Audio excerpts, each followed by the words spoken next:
A deadlock, the US says, shows signs of progress after nearly 3 years of bloodshed. President Donald Trump says his negotiating team is narrowing the divisions between Russia and Ukraine.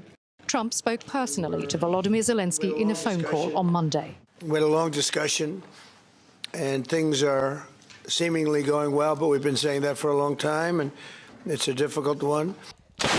The US says Kiev will not be allowed to join NATO, but the US will offer NATO-style security guarantees to protect Ukraine against future Russian attacks.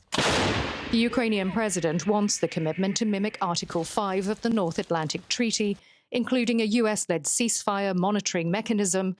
Zelensky also wants a long-term US commitment to provide Ukraine with weapons and support for its armed forces, and he wants it ratified by Congress to prevent it being reversed by a future US president.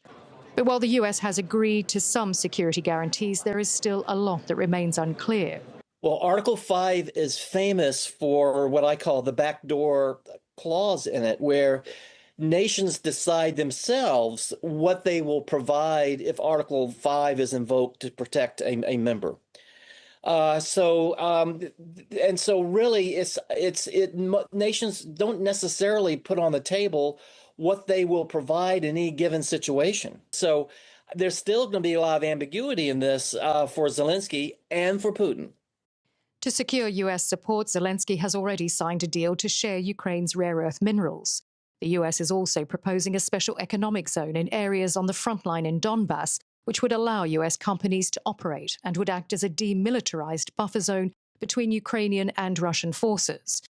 But it would require Ukrainian troops to withdraw from the Donbass while allowing Russian troops to remain. The US has been accused of pushing the Kremlin's agenda. So if it's in the interest of the United States or President Trump for it to go in a certain direction, that's where he's going to push.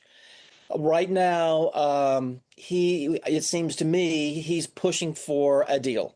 He wants Ukraine out of the way because I think ultimately he wants to be doing business deals with Russia. I think he wants to be seen as the one who brought peace to this war. US negotiators say the security guarantees won't be on the table forever as President Trump presses for an end to the war. It's no longer if, but how much Kiev is willing to concede to end the conflict. Selina Downes, TRT World.